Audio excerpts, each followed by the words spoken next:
MEC Weziwe, program directors, MECs, the Deputy Mayor of eThekwini, members of the Fourth Estate who are here, and fellow Africans. Let me just take this opportunity to thank GCIS for providing this opportunity. This is really a series of work that we are doing on the continent to popularize the work of the AU, not necessarily in the 4 years. Last month, we were in Pretoria with the African Editors Forum, and again, we were in Cameroon, talking about Agenda 2063. We were in Kigali, so it's work that is going on so that citizens can know what is happening at the AU and know that the AU is not just for governments, but citizens as well. So I thank you very much for being here. Some of you would remember that in 2002, in this very city, we launched the African Union. And at the time, that was in 2002, and at the time of that launch, the governments and the people of the continent committed themselves to building an Africa that is prosperous, integrated, peaceful, and driven by its own citizens, and playing a dynamic role in the global arena. So the launch of the AU at that point, following the Organization of African Unity, was informed by the fact that the role of the major mandate of the OAU was to decolonize Africa. And at that point, especially after the liberation of Namibia in South Africa, the Africans felt that the organization needed to be transformed and needed a new mandate. But we must also just remind ourselves that when we celebrated the 50th anniversary in 2013 of the OAU, now AU, we recommitted ourselves to completing the decolonization process to protect the right to self-determination for African people who are still under colonial rule, pledge solidarity with the peoples of African descent and African diaspora in their struggles against racial discrimination, and resist all forms of influence contrary to the interest of the continent. And of course, people may say, why were we recommitting ourselves to decolonization? We must just remind you that there are still some pockets of Africa that still need to be decolonized, and that is the Chagos archipelago of Mauritius. There are some islands around Mauritius which are still occupied. The Comorian island of Mayotte is still occupied. And of course, the self-determination of the people of Western Sahara is still elusive. So, fellow Africans, this commitment to create a prosperous Africa is at the center of Agenda 2063, the Africa we want. Because we decided that we needed a framework that can be common to all African countries towards development, the development of Africa. And this Agenda 2063 was very important because, as we know, the decades of the 70s and 90s in Africa were really decades of stagnation, decades of coups, decades that saw Africa being underdeveloped, marginalized, bad governance, despite the fact that Africa is so rich in mineral resources, in its people, in productive land, diverse ecosystems, oil and gas, flora and fauna. The paradox is that, yes, Africa is rich, but the Africans are still poor. If we look at the least developed countries of the world, there are 48 of them, and 34 are on the continent.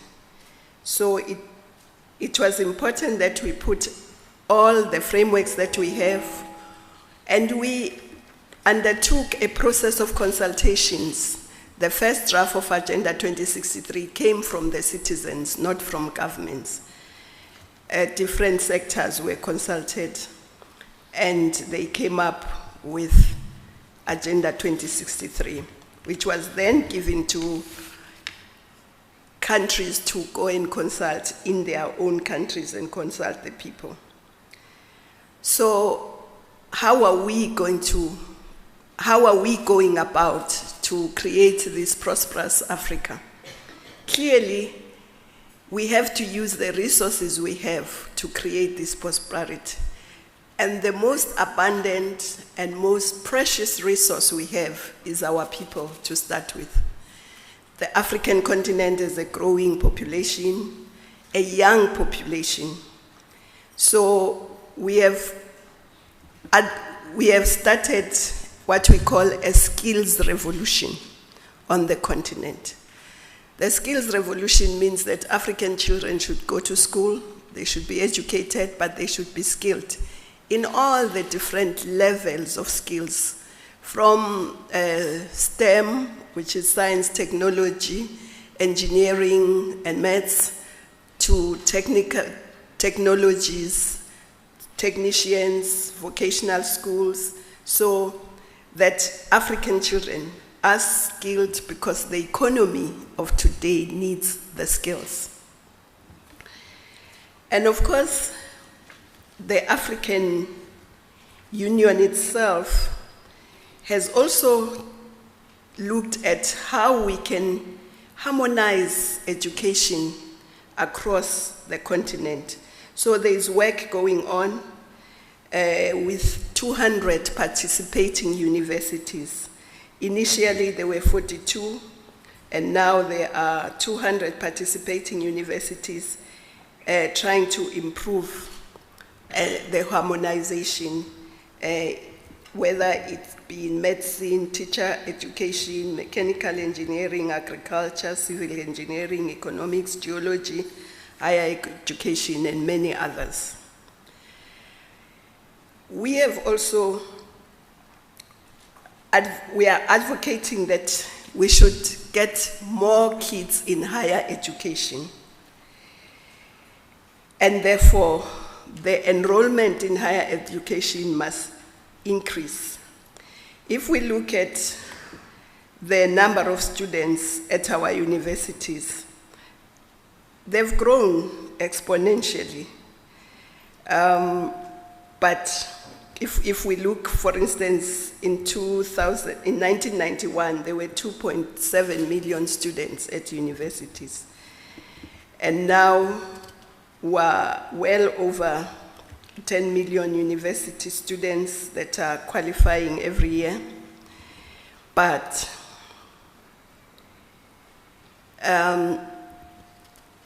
where are they qualifying is one of the questions. They tend to qualify more in the social sciences. The split is about 90 to 10 in other places. In other places is 90 to 20. But generally the split is like that. And that split needs to be changed. We believe that that split needs to go to something like 30, 70 in favor of the sciences. So education is very important, and I'll just make examples of how universities have grown in some of our in our countries on the continent. We'll all know about the University of Makerere, a Ugandan university, because that was the university that was there. But now they have six more public universities.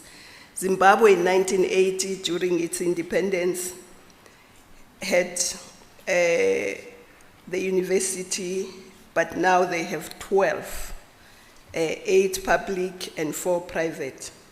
Ethiopia had 2, and now they have 30 universities.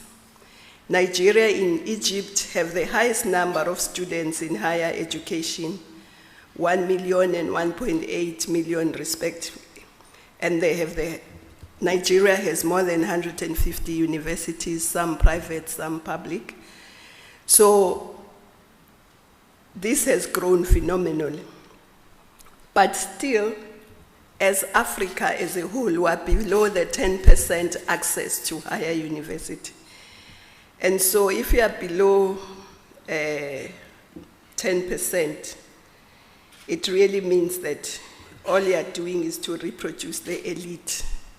So we need to increase, because we have to be over 25% to start massifying, and you have to be over 40% access to start making it a universal access. So Africa as a whole needs to increase. But of course there are challenges in this area, the financing, not only in South Africa, elsewhere as well. But the view of Africa is that there should be no child that is denied education at any level because of poverty. So children must have, it's a right that they must be able to exercise. If they are poor, they must be assisted. The AU has also identified some gaps in the education, and they've decided to start a continental university, starting with 5 campuses, which are going to be campuses of excellence. And these are in Algeria, in a city called Tlemcen, the Tlemcen Institute. And that one is concentrating on water resources, environmental studies, and climate change. But it admits students from all over Africa in those disciplines. And then South Africa has been given the campus for space sciences. And that one is going to be at the Cape University of Technology. And it will admit students from all over Africa who want to study space sciences. It's the last one the others are already operational. And then we have one in Kenya, which is on basic sciences, technology, and innovation. It's linked to the Jomo Kenyatta University of Agriculture and Technology. And then the last one is in Yaoundé, in Cameroon. That one is looking at governance, humanities, and social sciences. And there is a view that we must increase these campuses. We must have one on maritime studies, and identify others as we go along. Because it's clear that unless we get this skills revolution right, we are not going to be able to reach this prosperity soon. And of course, just to say that next year is also the year of harnessing the demographic dividend in Africa, and education will be also featuring. We also have campaigns for girls to be at school and against child marriages, because it's girls who tend to be married as children. And so we are having that campaign because girls must be at school like everybody else. The next area that we have focused on is agriculture, because we still have a lot of agricultural land on the continent, and we can still increase the productivity of agriculture. And of course, the agriculture and agribusiness are growing, is growing on the continent. It's grown from 13 billion, it's growing to a 13 billion industry, and we want it to grow to be a trillion business industry, and it's possible for it. And it's projected that by 2030, it will be a trillion business industry. And of course, we are also encouraging African countries to keep putting more money and investing on agriculture, because we have seen that those who have put 10% of their budget in agriculture, they are showing very good results. And we need this urgently, because Africa is importing a lot of processed food from abroad and spending tens of billions of dollars that should be utilized for other things. There is also a problem at the universities. It was recognized about 10 years ago that there weren't young people coming into the pipeline in agriculture. The professors in agriculture were growing old, but there were no young people coming in. So 8 universities came together to see how they can encourage young people to study agriculture, research, innovate, do their masters and their PhDs. And we are glad to say that that movement is increasing. Now we have 68 universities who are doing that work, including 5 in South Africa. And we are still encouraging many more to come in. We also remember that Pixley Kaseme, in his Regeneration of Africa speech, recognized the importance of integration of African countries and linked that African integration to development and prosperity. And many other leaders, 50 years ago, Haile Selassie, Sekou Toure, NASA, Nyerere, Nkrumah, all called for Africa to unite or perish. So just want to say a few things on the integration. It's very important. It was important then, but it's even more important now as globalization, the travel of information, technology, communication technology have created a global village of this big world. It's now become much smaller. The economic shocks, the booms affect us all. The diseases such as HIV, as we saw, Ebola, Zika, SARS, and many others know no borders. And so the imperative for integration is even more urgent today. So what is happening on the continent? The continental integration is based on regional economic communities. So I will talk about the regional economic communities, what they are doing in terms of integration. I'll start with looking at trade. The 3, COMESA, East African Community, and SADC, have come together on the 15th of June 2015 into a tripartite free trade area. And that is very exciting for all of us because it has 26 countries and 626 million people and a $1.2 trillion GDP. So,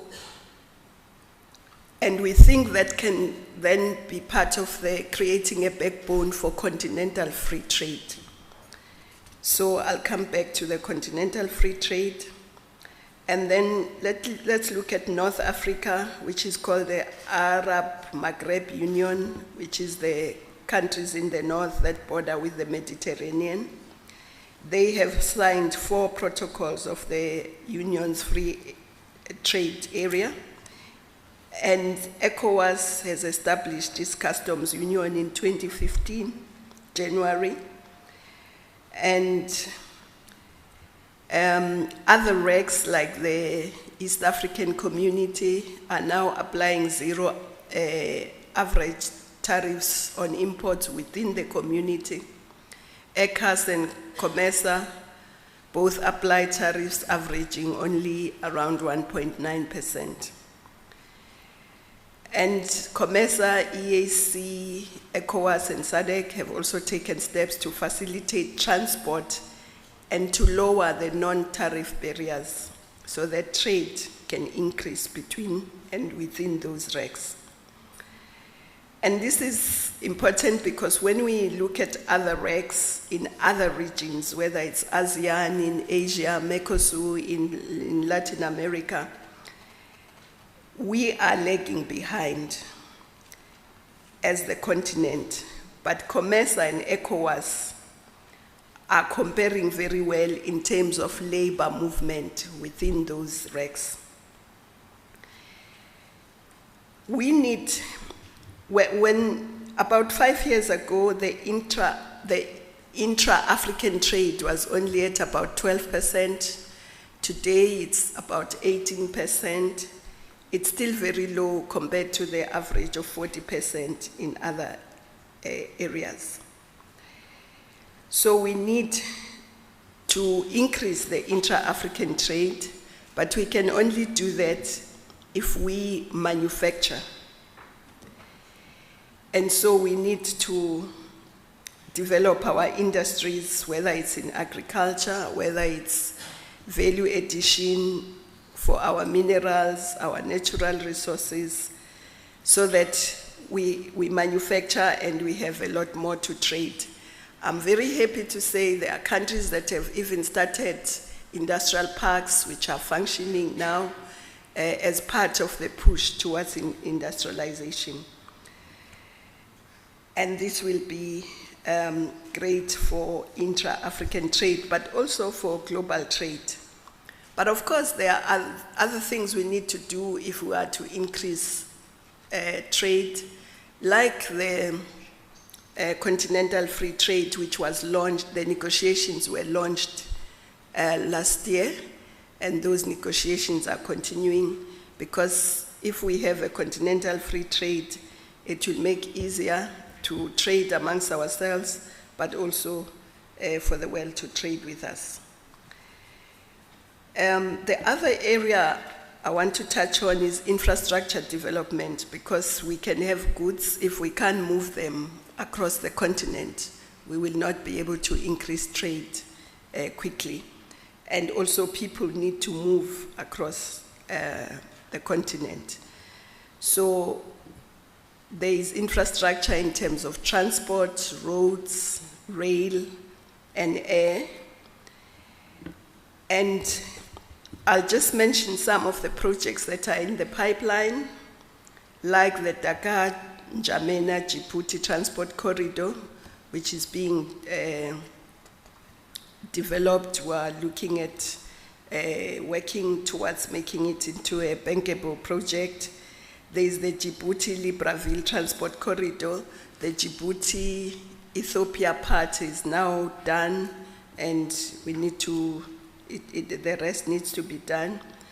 The Lobito Transport Corridor, the Trans-African Highway, which will link Kinshasa and Brazzaville through a bridge, and the Cotonou, Ouagadougou, Niamey, Abidjan Railway. So those who don't know geography, you can go and check where those are. And a bridge that will, in the Gambia, that should link the Senegal and the Gambia. And of course, we are also looking at using technology to advance some of these. So we're looking at the high-speed rail network on the continent. We don't see why we should still be looking at 1972 technology when there's new technology in rail. So we're establishing a unit at NEPAD that will be looking at how to link Africa through the high-speed rail network. We know it will take decades to do, but the work has to start now. We are also looking at a link in terms of air. A lot of you will know that before we used to fly to Europe before coming back to Africa, and now I'm very proud to say that that is happening very rarely. In part because Ethiopian Airways, which is the largest airline in Africa now, flies to almost every African country. I think countries that they don't fly to, you can count with your hand. They fly almost in every country, so we are able now to fly directly from one African capital to the other. Also, SAA has increased its destinations in Africa. Kenya has also done so. So we can see that there is improvement there. And there is also work that is happening to try and create one African aviation market. There are countries that have come together to start that work because we couldn't wait for the slowest. So we decided 2 years ago that we should just get those countries that are ready to work together to create this. So there's progress there. And then there's ICT infrastructure, which is very important, as you all know, because it's without that you can't really leapfrog development, because communication is at the center of that. And we are happy to say that the market in terms of mobile phones has been growing phenomenally. There's 65% growth annually just over the last 5 years we've seen on the continent. And also banking and other innovative projects, information to farmers and e-commerce has really assisted to move things. We are also looking at the Pan-African Internet Exchange System project, and quite a number of countries on the continent, 32 by 2016, have internet exchange points now. And we also have 8 internet exchange points of Congo, Egypt, Gabon, Kenya, Nigeria, Rwanda, South Africa, and Zimbabwe. And South Africa and Zimbabwe have been awarded grants to grow to become regional internet exchange points. And Kenya has been awarded a grant with the support of the AU in establishing the first global roaming exchange in Africa and only the 4th in the world. So all this work is happening, and we are also looking at free movement of people, because integration is not just about money, it's not just about goods, but it's also about people. And to this, I will just mention that in ECOWAS, people are moving freely within that sub-region, and they even have an ECOWAS passport. They are now looking at doing away with resident permits and doing away with work permits in that region, and they are looking at having an ECOWAS ID so that you can move freely with your ID within the 15 countries that form that sub-region. The East African community is doing the same, and others are following, but those are the 2 that are really leading when it comes to free movement of people. And when we look at continental free movement of people, we have a decision has been taken that countries must at least give a 30-day visa at the port of entry for all Africans. Some countries are saying they are still putting mechanisms to make it possible to implement. but I'll name those who have already implemented, like Seychelles, Mozambique, Rwanda, Comoros, Uganda, Madagascar, and Ghana, and Benin is following and Namibia is following. So hopefully more and more countries will open for that. And I just want to say the country that led this move was Rwanda. Now Rwanda is the smallest in terms of geography, but they are the ones who opened up for all Africans first. And what has happened to Rwanda?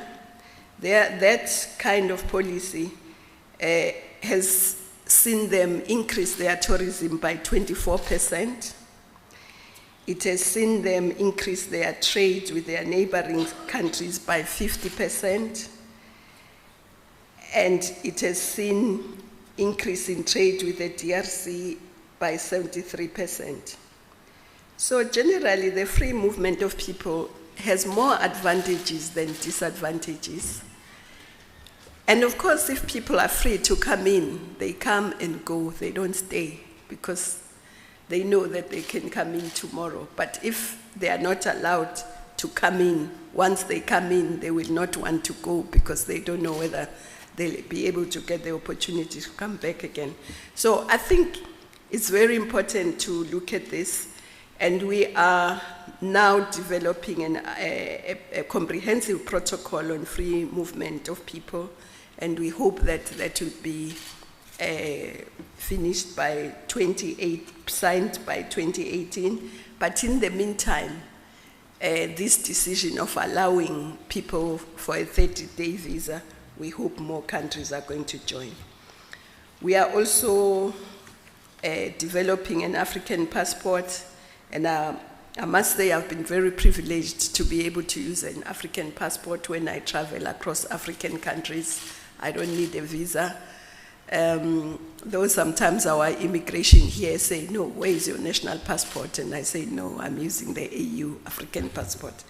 So I think when we have the African passport, the decision has been taken that African countries, each African country will be the one that decides who it gives, because we as the AU cannot be the ones that give African passport to citizens. We don't know them, we don't have the population register, so each country has to do that. I also want to just touch on the peace, security, and human rights and democracy issues. As you know, in the 80s and 90s, we saw lots of conflict, military rule, and that ended up with a genocide in Rwanda in '94.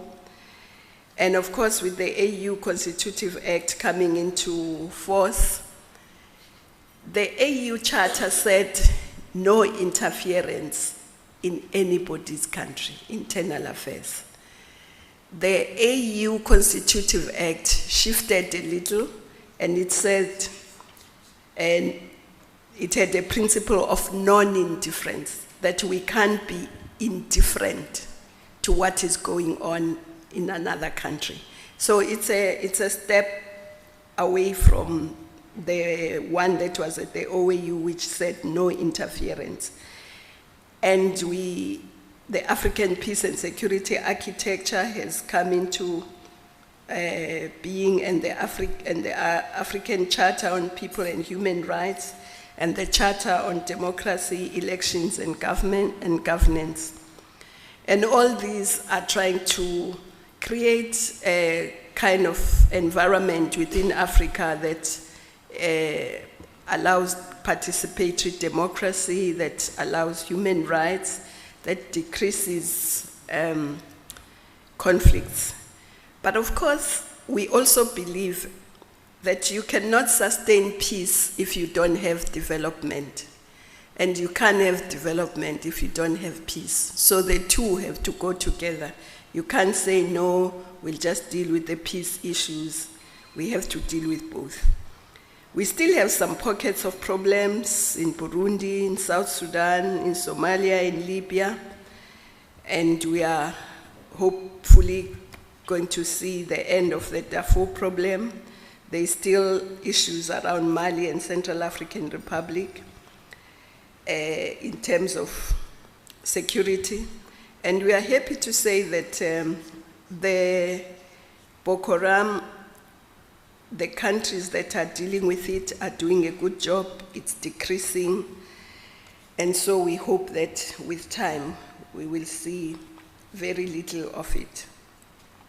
But we also believe that peace and terrorism can not only be dealt with militarily, you also need to win the hearts and minds of your population, because it's the young people who get recruited by extremists.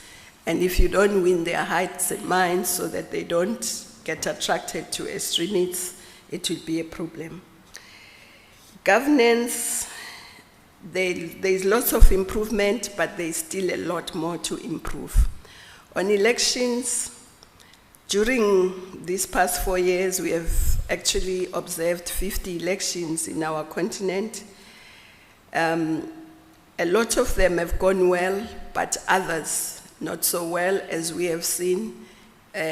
We are dealing with the issue of the Gambia right now, where the election actually went well, but the incumbent does not want to accept the results. So it's an issue that is being dealt with. But on the whole, democracy is really taking root on the continent. But you see, democracy for its sake is not useful. It needs to translate into the change in our people's lives on the continent and their freedoms. The other area that I thought I should just touch on, because we said it's a prosperous, peaceful, integrated continent. I've dealt with those three, but we said it's driven by its citizens. So I want to touch on that to say that we have increased the participation of women on the continental issues of youth, of students, of cultural workers, of business, and many other sectors. And as you saw during the Ebola, we had business people participating, giving money, giving logistic for our health workers. We also saw an unprecedented solidarity amongst African people, because we were able to mobilize more than 800 health workers who volunteered to go and work in the Ebola areas. And of course, governments allowed them, and so we saw a very good part of continental solidarity by citizens themselves. And if it was not for them, probably the Ebola epidemic would still be raging on. We, as I said earlier, are having meetings of African Editors Forum, because we want editors and journalists to be part of the AU work, to implement it in their own space, but also to advocate for it, to popularize it. We also have involved young people. Every year we've had what we call intergenerational dialogue, where young people and other generations come and have a dialogue, and students. So, because we believe very much that citizens have to be part of this African Union. And during these 4 years, we've also seen, as we have been advocating for the blue ocean economy, that Africa must not run away from the ocean. The ocean is a big resource, and it's the next economic frontier. We've seen the establishment of the organization called WIMA, Women in Maritime in Africa, which has women from many countries, including this one, who want to be involved in the maritime space. We've also encouraged women in mining to come together. there are campaigns like Elect Here to help more women to come into parliament and to the public service. And recently, we saw a very exciting campaign launched by women, especially women farmers, who actually gathered in Mount Kilimanjaro and debated the issues around land, women's land rights, and ended up adopting a charter on women's land rights, which will be handed over to the heads of state in January. So citizens, the artists have been working and getting involved. So, and of course we also have the ECOSOC in Africa, which is the People's Union, so that civil society is part of the union. So there's lots happening there in terms of writers, in the literature, in the arts, in the films. So really Africans are participating. And we also want to just touch on the issue of self-reliance, because the continent has been having a continuous battle about who funds its work, and we've all said, well, who pays the piper calls the tune. So we are very happy that heads of state decided that they are now going to increase the level of funding to the AU and decrease the dependence on other people. They decided that they are going to fund 100% of the operational budget, 75% of the program budget, and 25% of its peace. And they've also taken a decision that no country should say it cannot afford, and that's why they introduced a binding 0.2% AU levy on eligible African imports into Africa. So this is a very important step, because even 35 years ago, it was said that we should be more self-reliant, but we had not really moved forward with that. And the last area I want to touch on in the minutes I have is the AU's involvement with the rest of the world. Of course, the continent is taking its rightful place in the world. It needs to do more. We participate in international organizations, but we are also having partnerships with many countries that have similar and complementary agendas, so that we can work together to realize the Africa we want. So, and of course, as part of the work on the skills revolution, we have also established the AU Academy, which was launched in January this year, so that not only for the workers at the AU, but also for civil servants on the continent who can come for short periods and learn about the AU and Pan-Africanism. We have also made sure that the AU has processes that are more accountable and transparent, whether it's in procurement, whether it's in recruitment, in financial rules, and in many other areas. So, in a just very brief moment, I've tried to capture some of the things that the continent is doing. And I also want to say, just lastly, we've recognized that Agenda 2063 and the skills revolution need a dialogue between business, academia, and the politicians.